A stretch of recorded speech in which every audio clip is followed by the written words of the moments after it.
You. Superstar DJ known as Skrillex has been heating up the electronic music industry as of late. Recently, the multiple Grammy Award winner was introduced to a Palestinian vocalist by the name of Nai Barghouti, an acclaimed composer and flute player who's notably famous for creating her own unique fusion of jazz and Middle Eastern soundscapes. He was like, I have another track called XENA. It's been, stuck with me, and I really want to do something with the song, but I'm not sure what. I'm Eddie Robinson. Stay tuned as we chat unguarded with singer-songwriter Nai Barghouti. We learn more about her signature vocal technique. Plus, we'll get to listen to her sing a cappella, a popular hit song about a warrior princess that's hyped up millions of electronic digital music fans across the globe. Oh yeah, I feel you. We hear you. I see you.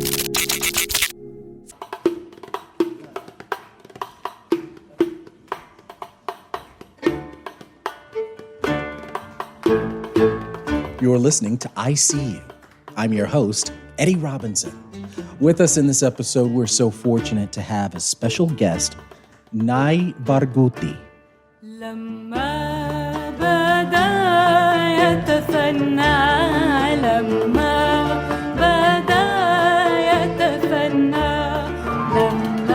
Nai, thanks enormously for taking time out of your busy schedule and setting aside a few minutes to connect with I See You. Thank you very much for having me. Very happy to be here. Yeah, I wanted you to be a part of the show because it's time to broaden the horizons of public media. Let's expose audiences to new ideas, new cultures, new innovative sounds, artistic expressions.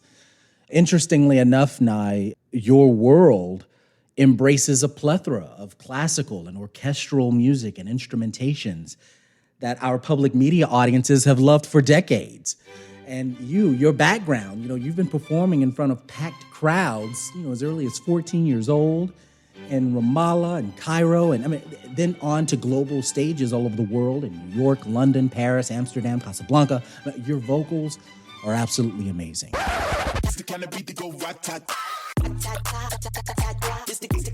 But we hardly get to explore the electronic music on public media stations and the electronic genre. And this latest project that Skrillex has, multiple Grammy Award winner, music producer, I'm a huge fan of his work and his music. You're a featured vocalist on a very powerful and creative track called XENA. Yes. My 1-year-old toddler son and I listen to the song every morning now as we head to daycare. Oh, that's so at nice. the end of the track, there's this really nice fast beat comes in, and he does the baby shark thing and everything. It's so cute. Yeah.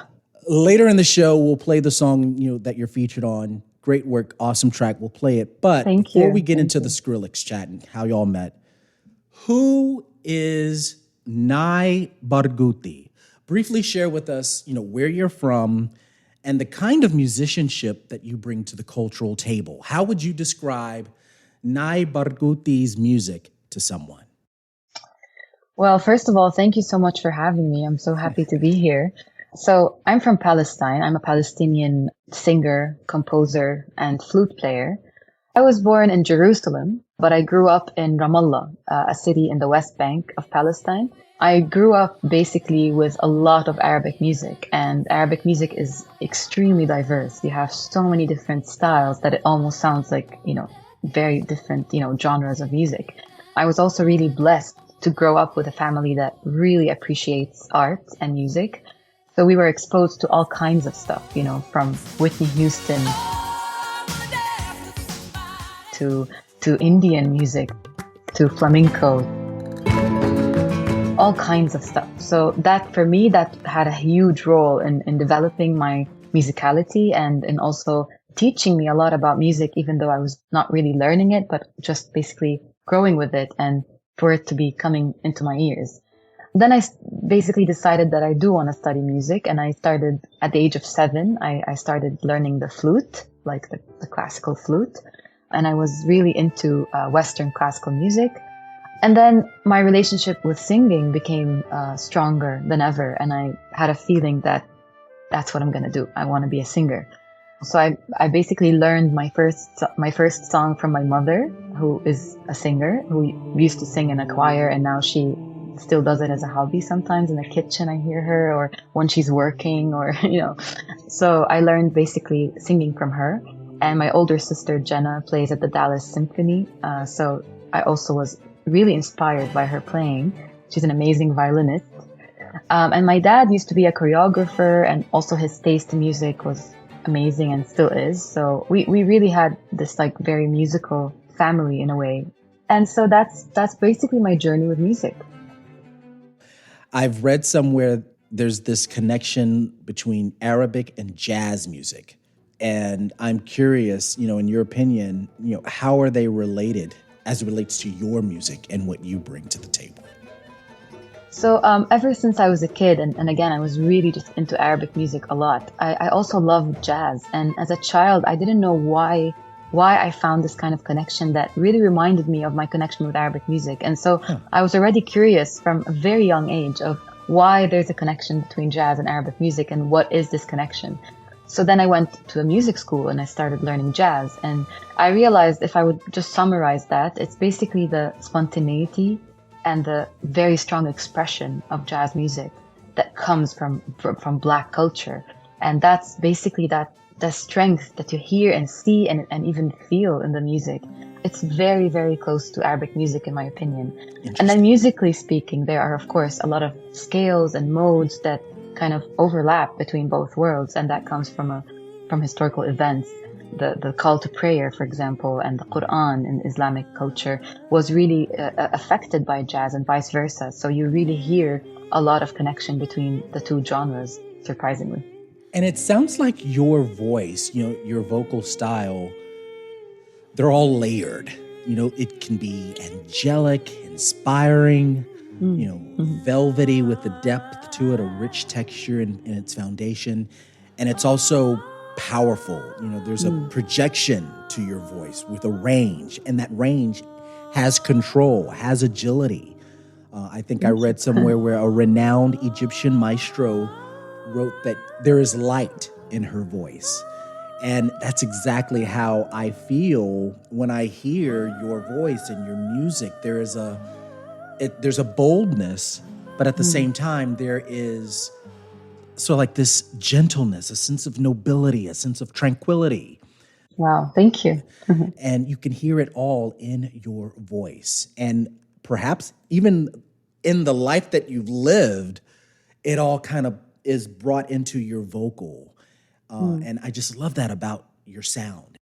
Thank you. Well, I mean, because also my relationship with music kind of grew out of those feelings. And some of them were, of course, happy and beautiful feelings, but some of them were also very difficult feelings. After all, I grew up under occupation, and having lived through these experiences, having lived through racism and, discrimination all my life, being really forced into staying away from music as much as possible because occupation is scared of art.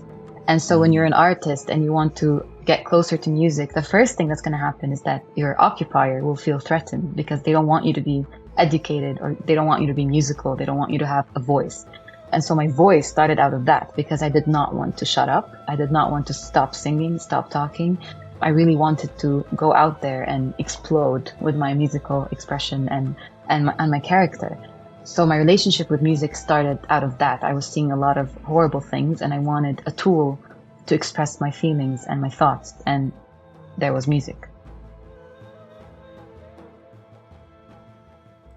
It's ICU. I'm Eddie Robinson, and we're chatting with Palestinian composer, singer-songwriter Nai Barghouti. I think of Beyonce and the Renaissance album, and there's this the first track that you hear on her album is called I'm That Girl. And she uses a sample of a 90s track from this rapper Tommy Wright III, and it's Still Pimpin'. But the song keeps resonating with the sample, stop holding us back. You won't stop me. You won't stop me. And I just love that energy. And you feel that energy in the music that you deliver. And, speaking of Houston artists who are shaping the pop culture as we know it, we've got Lizzo. She's a flute player, out of the University of Houston, and you're also a renowned flute player as well. What is it about this instrument that connects, with who you are and your artistry? What is it about the flute that captivates you as an instrumentalist as well? Well, actually, my name, Nai, comes from an Arabic flute. So it's made of a type of wood, basically, and people play the flute in a different way. They hold it to the front versus the side holding of the Western flute. And so everyone used to joke, like, your name is Nai, which is a very uncommon name. Like, no one I knew was named Nai. So if you're named Nai, then you must play the Nai, right? Because that's how it is. So I said, well, close enough. I play the flute, and it has this kind of purity of the sound that I love. But it can also be used in Arabic music in a way that hasn't been used, because flute is not really an Arabic instrument. So it's difficult for the flute to create the certain intonation that is used in Arabic music, quarter tones that are used in maqams, which means scales in Arabic music. So there's something about the flute being so Western that kind of makes me like, let's see where it can go. And I love that ability of the flute to do that. But I must say my connection with the voice, I think, is I would say a stronger connection than the flute. Got it. Yeah. And I believe you spent 2 years at Indiana University's Jacobs School of Music. Yes. And then you moved to Amsterdam. You were awarded both your bachelor's and master's degrees with honors from the Conservatory of Amsterdam. What was that experience like with those two, educational worlds, if you will, of studying classical music and jazz vocal technique at Indiana University and then coming to Amsterdam? Were there nuances from the culture in Amsterdam that you incorporated into your own sound, your own voice? So my experience living in the U.S., I was very young when I moved here. I was not even 17. So you moved here?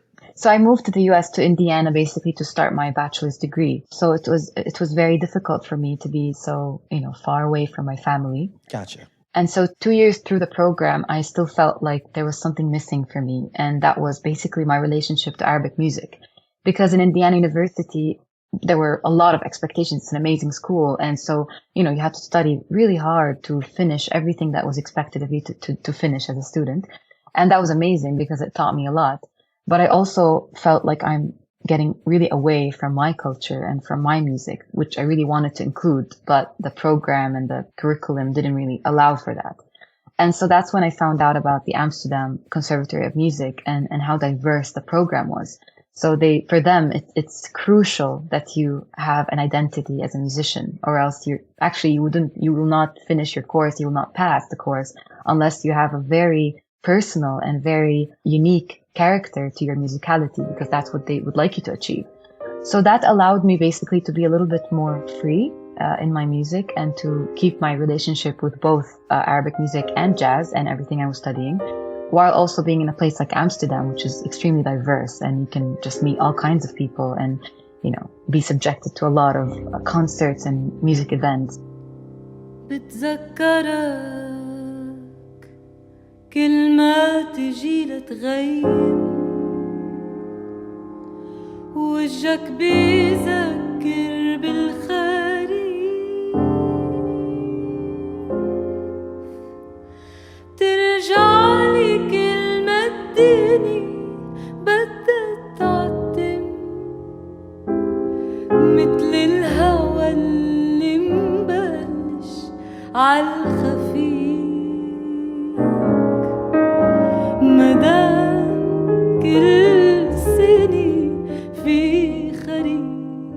Coming up, more with a Palestinian singer-composer, Nai Barghouti.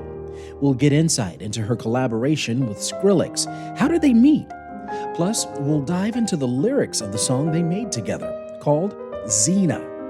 Then later, be sure you stay tuned as we get to hear exclusive a cappella vocals from the renowned composer herself. I'm Eddie Robinson. I see you. We'll return in just a moment. If you're enjoying this program, please be sure to subscribe to our podcast, I See You with Eddie Robinson. You can hear all the past episodes and be notified when new episodes are released. Also, please take a minute to give us a review or comment. We love getting feedback from our listeners.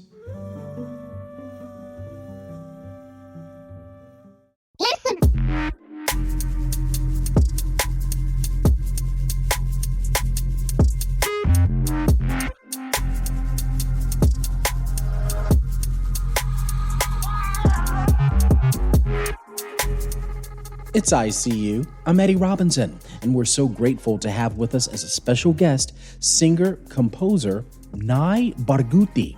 She's a renowned vocalist who recently teamed up with producer Sonny Moore, better known as Skrillex, for a track called XENA.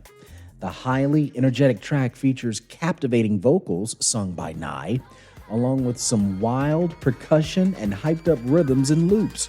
It's the perfect blend of bass, techno, and Middle Eastern club. But the mixing of Arabic rhythms and sounds is actually something mega-hit producer and multiple Grammy winner Timbaland has been doing for quite some time. He's been known to fuse a bit of Arabic flair into creative beats and rhythmic melodies for several chart-topping R&B and hip-hop tracks from back in the day. Take, for instance, Aaliyah's 2001 track called More Than a Woman. The song effectively blends an Arabic sample from Mayara Al-Enawi.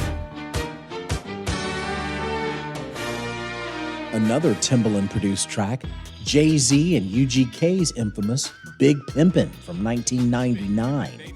It samples a very popular belly dancing track from Abdul Halim Hafiz.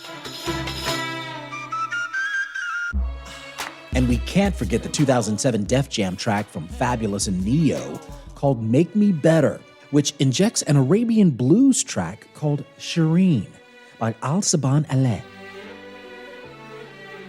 But what makes this collaboration with Sonny and singer Nai Barghouti so fascinating is that she actually uses her voice as an instrument, which allows for a unique sound dynamic, especially when she's paired with six-time Grammy winner Skrillex. We continue our chat. Well, Skrillex, hello. Nai, how did it all begin? Did Skrillex hear about your music somehow? Had you heard of him before you worked with him? What went down with that connection? Go. So actually, we met a couple of years ago through a mutual friend, Thijs de Vlijger, and he's from the Netherlands. He's known for his work with Noisia, which is a very well-known Dutch electronic music trio. So Thijs and Sonny known as Skrillex, were really close friends, and Sonny was visiting the Netherlands and, hanging out with Thijs. So Thijs invited me to go to Groningen, which is a city in the Netherlands where Thijs is from. And I met Sonny there. And we basically I remember we just shook hands and we just kind of felt that, something might come out of this, but we didn't really talk about it, or we didn't really get the chance to make a lot of music together. He was very busy and we didn't have a lot of time. And then another time, the same thing happened again. This time I was able to sing a little bit with Thijs. We were jamming also with our friend, who's also a Palestinian musician living in Holland. His name is Khalil Khouri. He's a qanun player. And so he was also there in Groningen, and we were just, jamming, and I would see Sonny sometimes passing the room and listening and okay, yeah. And I remember being really scared, wow, I really this is my chance. And then again, nothing really came out of that. But then later on, we kind of connected again, and I realized that he was working on some new music, and he wanted me to sing some vocal background stuff on one of his tracks. So XENA was not even in discussion at that point. So I recorded something, which is also now on his album, and Don't Leave Me Like This. So that beginning vocal line, I'm basically recording that. That's you. Interesting. Yeah, the one in the background. Yes. Yeah. Interesting. Got it. Yeah. Okay. So back in September, we went to London to basically record that. And, the backing vocals to make that stronger and to really develop the idea. So we were in London and we were working on that song on the first day. And then the second day he was like, oh, actually, I have another track called XENA. And it's been, stuck with me for 5 years. And I really want to do something with the song, but I'm not sure what. So I said, okay, well, let's try. And we just went to the studio and started listening to music. And we both felt like something rhythmic would be ideal for the song. So I proposed some Palestinian folk music, and he listened to that and he loved it.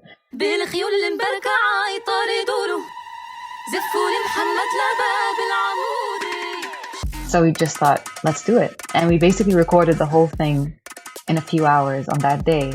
And there was XENA.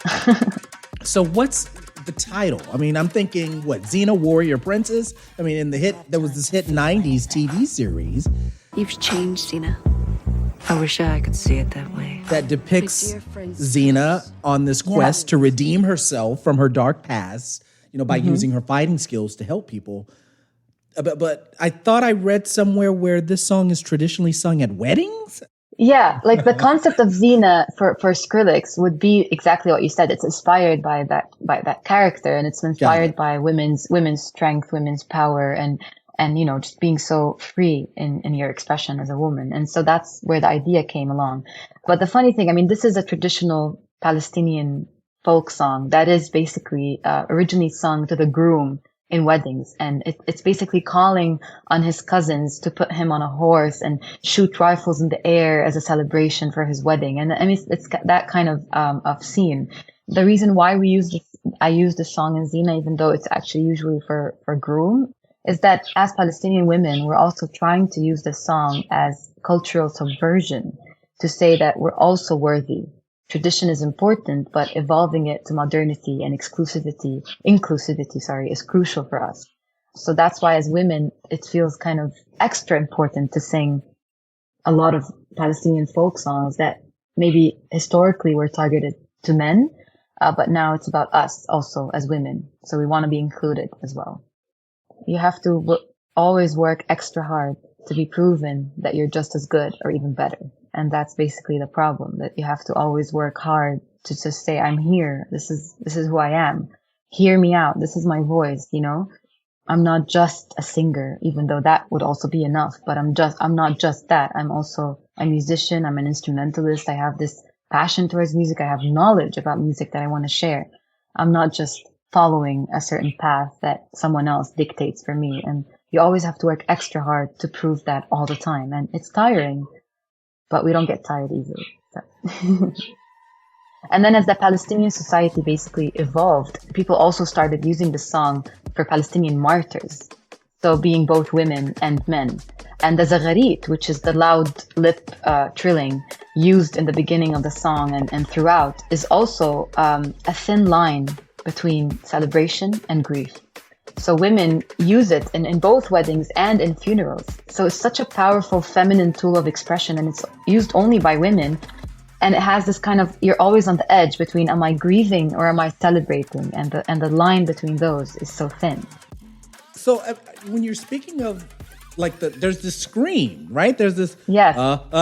Is that what you're talking about with the scream? No. Oh, okay. Actually, that wasn't me. That was a friend of Skrillex who made these screams a while ago, and he basically used them. But I mean the trilling of the tongue that you hear, and throughout the song, there's like this. Yes. It's a trilling sound that is produced by the roll of the tongue. Can you do it? I mean, what is that? It's more like like that kind of sound. Yes. But much higher. If I do it now, the computer will explode. So I'm not gonna do that.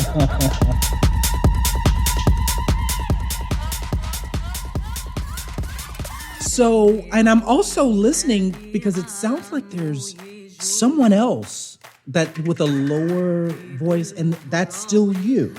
That is still me as well. Yeah. How do you get that velvet sort of sound?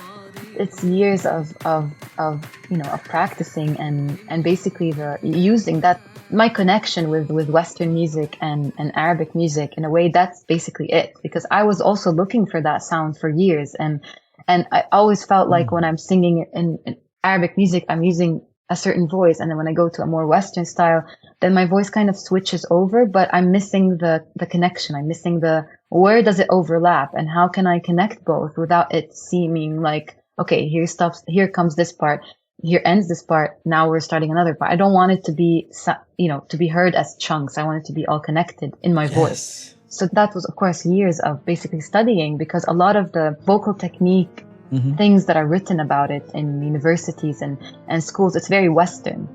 And that's nice. But as an Arab, that doesn't necessarily apply to me in my singing. And I also want to develop technique in Arabic singing without having to sing, for example, opera to be able to learn about my voice. it's a very different technique in opera than we use in Arabic music. So how can I find my own technique that I can develop, even though it doesn't exist in books yet? And so that was my mission in especially my master's degree, to basically look for a vocal technique that can help me go through different styles of music seamlessly. And that was a vocal technique I called instrumentation. So my master's thesis was about that. Instrumentation.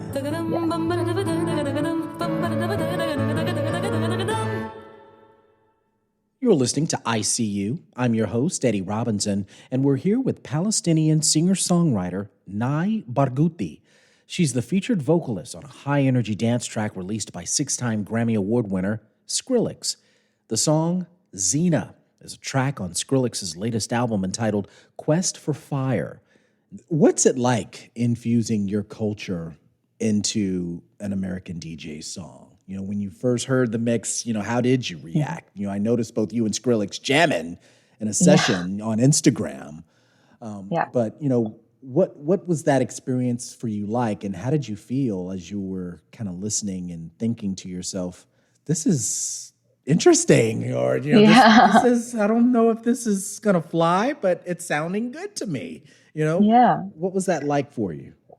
I mean, I remember when the song was finally released and everyone was listening to it, and I also listened, and this time I was listening as someone outside of the song and not as an artist who sang the song. So for the first time, it's actually just listening to it as if it's for the first time.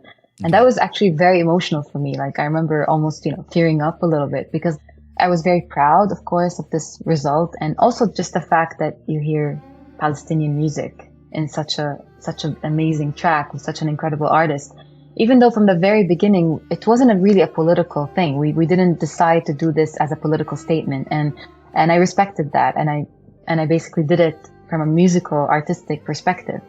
But you cannot separate the identity of music from its meaning. You can never succeed at doing that. Even if you try to ignore it, it's not possible. It is a Palestinian folk song, and just that holds a lot of political meaning, and that we cannot run away from that, basically. And do you feel like there is a sect, there is a group of individuals who feel like, this is disrespectful, or, this is something that, that could potentially receive backlash because people like tradition? Right. Do you find that kind of backlash, with this particular track or with anything, that relates to preserving the Palestinian culture? So that thought definitely comes to mind, because I always want to be respectful of music from any music I do. I need to be respectful of that. That's right. But Palestinian folk music somehow has been very modern, in the sense that people really love seeing it alive, even if that means connecting it to other genres. So people, the main thing that people are worried about is actually preserving that songs, no matter which style you present it at. As long as it's respectful to the style, of course, you're not like completely destroying it, and you're being very respectful of saying that this is Palestinian folk music, this is what it is, and you're actually introducing it to the world. You're making it more accessible to the Western ear, for example, and so that's something that actually makes us proud. We're not sad about that at all. We're not really annoyed by that. I did see some backlash from the other side. For example, a lot of people who do not, who support Israel and who are Israelis, probably most of them were Israelis, who were anti anything Palestinian, especially again when it's Palestinian art. That kind of scares them. So you see a lot of backlash as well for people who are saying we don't want to listen to this music. We don't want to be part of that. Skrillex should not do a collaboration with a Palestinian artist. This is not acceptable, etc. And to me, that just proves that the song is very strong. And these comments and these people, they're not many. They're very few of them, but in a way that actually empowers me more. So, yeah. And you've done these big, massive shows with orchestral instrumentation behind you. Did you ever imagine your voice, your sound, pumped up in music festivals and massive venues where hundreds of thousands of electronic music lovers are jumping up and down and throwing their hands in the air? Did you ever imagine your voice to make such a dramatic transition like that? I did not, no. Because also personally, and I also shared this with Skrillex like a few times, I was never really into EDM. I knew nothing about EDM. Like we didn't grow up with a lot of access to that kind of music, and I never really listened to it. I didn't really know much about it until I came to Amsterdam, and I started meeting people who were really into that, and they would sometimes play things for me, but I never really got into it a lot. It wasn't really my thing. So then from that to like collaborating with probably one of the biggest names in the EDM world, that was a huge jump, and I never saw it coming, but I'm so happy it did, because it gave me so much, and I also was able to also give back also a lot of love to that music and a lot of passion in those vocals. I believe that more and more artists and electronic artists will start to infuse or integrate and mix genres, soundscapes, cultures, the way Skrillex and others have done. What do you think this says about the creativity of electronic artists and musicians and producers who sometimes get a bad rap, because they're not playing an instrument or they don't have the skill sets of knowing how to read music, etc.? Definitely. I mean, first of all, the part about, needing to learn music or needing to, read music in order to be considered a musician, I'm so against that, because I think being a musician is something that is inside. It's not something that you can just learn how to do. A lot of people learn how to read music and they learn a lot about music theory, but they're not musicians. So for me, it's something that really comes from the inside, something you're born with even. It's this talent that not a lot of people have. And it's an amazing thing to have. So whether your instrument is your computer or your voice or an actual musical instrument, that it doesn't matter. You feel it on the inside. Working with someone like Sonny, for example, he's one of the most musical people I've ever worked with. He can imagine the music in his brain, and he can really know what he's looking for, and then try to really find that sound and then make it even better. And so there's such a musical experience of working in an EDM project, which I never personally, yes, I would admit that I never thought it would be that way, but it really was. And about mixing genres together, that's what I'm all about. I think this is how the world is so big, yet it's also so small. Growing up in Ramallah, and now I'm in Dallas, and it's a small world somehow. And music is fascinating and a very strong tool for us to use to connect different cultures together and to bring, different music genres together. I think it's much more connected than most people think.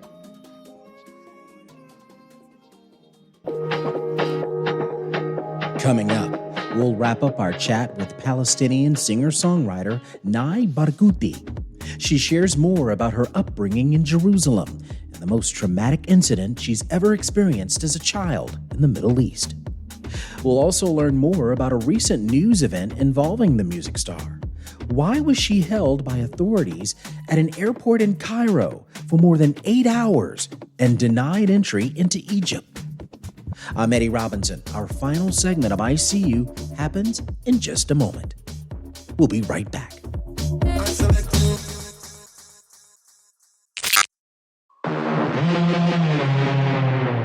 If you're enjoying this program, please be sure to subscribe to our podcast, ICU with Eddie Robinson.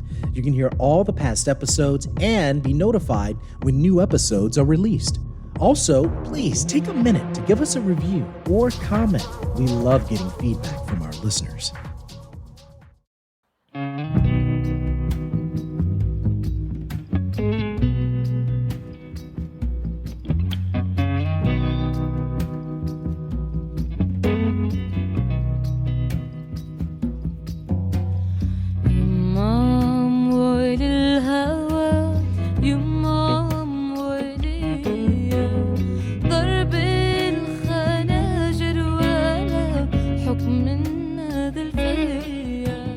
You're listening to ICU. I'm your host, Eddie Robinson. We're here with Nai Barghouti. She's a Palestinian singer-songwriter and classically trained flute player who's featured in a very popular track played in electronic music festivals around the world. 6-time Grammy winner Skrillex, whose real name is Sonny Moore, teamed up with Nai on the song called XENA, where she offers up her enchanting Middle Eastern vocals and versatile melodies to the tune. We'll hear more from the track later in the episode, as well as hear Nye provide us with an a cappella version of the song. The renowned soloist has been touring the globe, and we're fortunate to catch up with her as she tours parts of the United States. She's currently chatting with us virtually from Dallas, Texas. You were in the news recently about being detained at an airport in Egypt. You were held at Cairo airport for 8 hours without justification before being barred from entering the country. As a result of this, 2 major concerts were canceled, the Opera House, which would have been your debut there, and a show at the Roman Amphitheater in Alexandria. You waited 8 hours. You remained steadfast. You weren't giving up, right, during this ordeal. No. From what I read in these news articles. Did they ever give you a reason as to why you were detained, why you were barred from entering the country? Unfortunately, I was never given a reason. No one knew anything, even though we had a lot of connections in Egypt and we were trying to really understand what was going on. No one could really find the answer of why I was not, allowed to enter Egypt. But to me, it was a very, very, actually very heartbreaking, because Egypt, Egyptian music, that was my childhood. That was everything I listened to. The genre that we call tarab, and tarab is a genre of music, but the definition of tarab, the actual translation, is a state of ecstasy that you get while listening to music. And so that basically started in Egypt. And for me, that was all of my, childhood, teenage years, everything was just all about that. I even remember my parents, making fun of me because I was, you would see other teenagers listening to a lot of Western pop music and things that were really in at that time in Palestine and elsewhere, also Arabic pop music. And then you see me listening to songs from 1920s and, just, taking extremely long showers because I need the song to finish before I finish. And the song is an hour long. So there goes the water, So Yeah. I was really, And there isn't a lot of water in Palestine. So that, I had to learn to be respectful of that and not do that anymore. That was, for me, that was my childhood. So going to Egypt and experiencing that, that feeling there and being in that country, being in Cairo, in that city, I really wanted to experience that. And unfortunately that didn't happen. How did this spirit of resistance come about? Well, unfortunately, I kind of grew up with that. This brings me back. When I was sitting there waiting for someone to let me into something that I shouldn't be denied, that really took me back to my childhood. I remember I had a music lesson in Jerusalem every Friday. And again, Jerusalem is the city of my birth. And I was living in Ramallah, which is only a 20-minute drive, supposedly, to Jerusalem. But with all the checkpoints that are on the way, it takes sometimes an hour or 2 to get there. So I remember I used to go all the time since I was maybe 10 to that checkpoint alone because I had to go to my music lesson. And one time the soldier did not seem to want me to go in. And she saw my flute and she said, "What is this?" And I said, "It's a flute." And she said, "So you're a musician?" And she really was angry to see that I was a musician. And she didn't let me pass. She basically started saying, "You don't have the right papers." I can't remember what it was, but she basically denied me from going to my music lesson. And she asked me to go back. And at that point, I was really young, but I had this kind of energy to me that I was like, I'm not going. I'm just going to sit here. And it was extremely scary. She had a weapon that was bigger than me at that point. And I was very scared because they can be really brutal. But I just decided to stay there. And I said, I'm not going back. And I remember all these buses filled with Palestinians who were also trying to cross. They all came down from the bus and were basically protecting me as their child. And so there was this kind of collective feeling of we're all together in this and I'm not going back. I'm going to pass. At the end, my dad came to pick me up and I didn't pass. But for me, that it makes you grow somehow. It makes you feel like you're not going to take no for an answer when this is your right. You're not supposed to ask for something that is actually yours already. Someone once said to be critical of Israel is known as commercial suicide in the art world. Mm-hmm. Do you think that's true? I think it used to be true. I think the world is changing and the truth always kind of comes to life, no matter how much you try to bury it aside. In a way, social media helped that, even though I have a lot of things against social media, but one of the things that I like about it is that it helped bring a lot of truth to the world, because now we can actually document things and we don't just rely on fake news to to tell us who we are and to speak for us. We can actually show ourselves. And that's something that's changing. A lot of movements around the world that are calling for the boycott of Israel, for example. And there's a lot of, in general, people are becoming more and more educated about everything that's going on there. And people are no longer so scared of speaking out. In May of 2022, Al Jazeera Palestinian journalist Shireen Abu Akleh was killed by Israeli forces during a raid in the occupied West Bank. You wrote the song, which was an anthem of the land. That was what it was interpreted as, Nasheed El-Ard, in her memory. The song's lyrics sounded like a protest. Have you used your songs in protest prior to this, or what was it about this incident that prompted you to write a song of this nature? Well, Shireen Abu Akleh was actually a friend of mine and a friend of my family for years.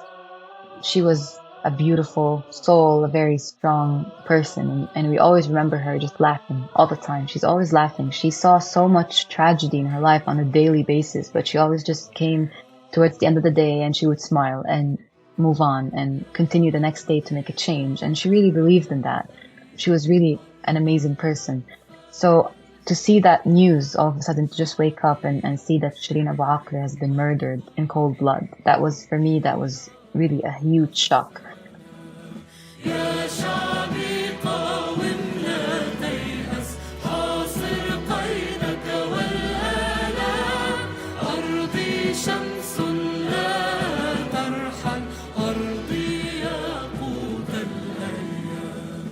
To those who knew her and those who did not know her, there was a collective grieving period for everyone, because she was an idol. Many women many little girls actually wanted to study journalism to be her. She inspired so many people around the world, and especially in Palestine. So it was really a collective feeling of betrayal. So I had already composed that song to be released in my album. And the song was already about Palestine and about rising up, about, it says, you should all rise up. We should all march together towards freedom and justice and equality. So that's basically what the song is about. It's about my land. It's about the freedom of my land. And so when this happened, I felt a strong connection to Shireen, and to want to basically dedicate something to her soul and to her strength and resilience, and to somehow make that version of her live forever. You spoke about your checkpoint incident, and I'm curious, as you live your life, there's still an incident that's embedded in your mind that triggers this sense of almost trauma, if you will, as relates to discrimination, as it relates to racism. Can you share that moment with us? Well, I have many of those.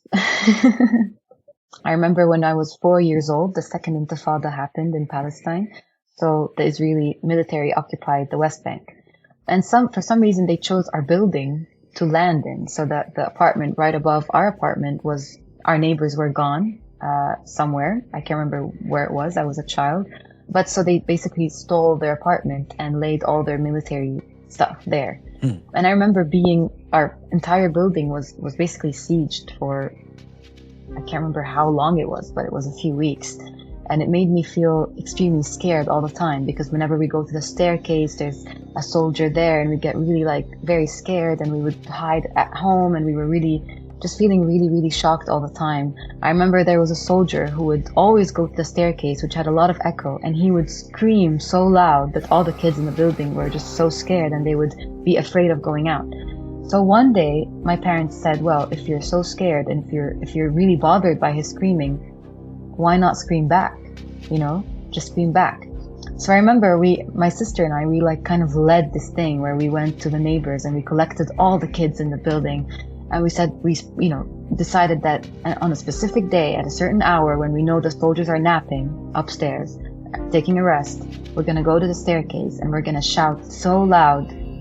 And that's what we did. We went to the staircase We were shouting so loud that these soldiers were like, what is going on, you know?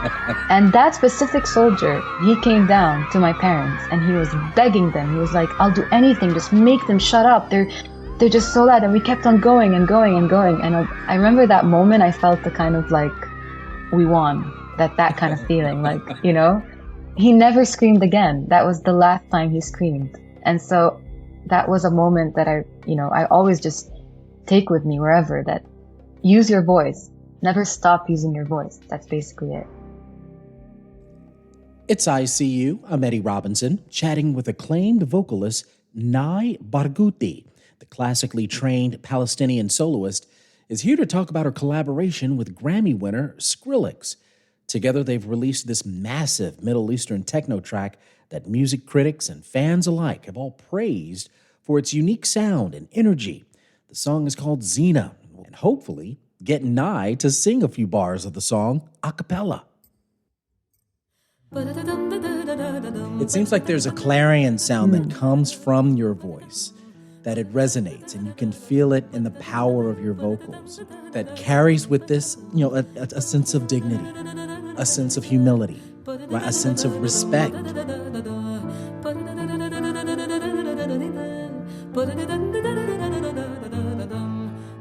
Is this the Palestinian culture that we're hearing in your voice? Definitely. I mean, this is what I was raised with. This is what I grew up learning. It's also what I learned from my parents. And it's just something that continues to grow. You know, it's something that you always just spend every day learning new things about the world and about yourself, also your identity, what it means to be a musician for you, and how you can take that to really express yourself and to really do whatever it is that you're feeling through your music. I think that's the most honest way of doing music, in my opinion. Of all that you've accomplished, of all that you've had to endure in your life, and then to have so many music fans begin to discover you and your music through the help of Sonny, through the help of Skrillex, and all that you've witnessed as a musician, an acclaimed Palestinian singer-songwriter, musician, instrumentalist. Nai, what lessons have you learned about yourself thus far? Very nice question. Well, I think mostly I learned that there's somehow this voice on the very, like, really, really back in somewhere in your head. There's a voice, and you somehow learn to ignore that voice by a lot of things, including occupation, including just being a woman in the music industry, or, being surrounded by a lot of people. Some of them are amazing, some of them are not so much. And, you start really somehow ignoring that voice because you think that, oh, how would I know better? I'm sure this person knows better. I'm sure this person can tell me what to do. And I think I'm discovering more and more that voice actually has been honest all this time. It's the one constant thing. It's the one strong thing that doesn't ever disappear, even though I try to ignore it many times. It comes back to me and it says, no, I'm here, listen to me because I know better. And I think I'm learning more and more to trust that voice. Yes, seeking help, seeking advice from people, definitely, because you don't know about a lot of things, and that's just the way life works. But there is that feeling on the inside, that voice that will also guide you through a lot of things. And learning how to listen to that and to include that in your life, I think that's basically what I'm learning to do more and more every day. This was phenomenal. Thank you so much, Nai. Thank you very much. It was beautiful to talk to you. As an ICU exclusive, perhaps, we would love for you to sing a portion of XENA for our audience, only if you're open to it. We've had previous guests on our show do a cappellas and that kind of thing, but we'd love to hear you provide us with some sort of exclusive ICU rendition of XENA. Would you be open to that? Yeah, let's do it. Okay. So I'll do basically the original folk song that developed into XENA. Okay.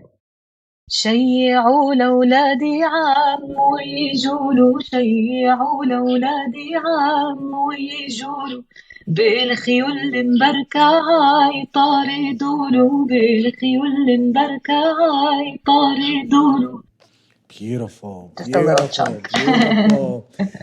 شيعوا لولادي عمو يجولوا عددوا المهراوي هاتوا البارودي بالخيول المبركة عيطاردوا له زفوا لمحمد لباب العمودي شيعوا لولادي عمو يجولوا عددوا المهراوي هاتوا البارودي بالخيول المبركة عيطاردوا له زفوا لمحمد لباب العمودي.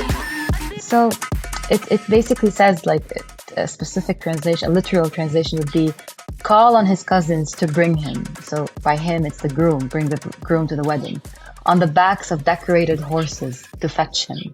Prepare his mare and his rifle so we can have his wedding at Damascus Gate in Jerusalem, which is Bab al-Amudi. So that's basically the main lyrics of the song.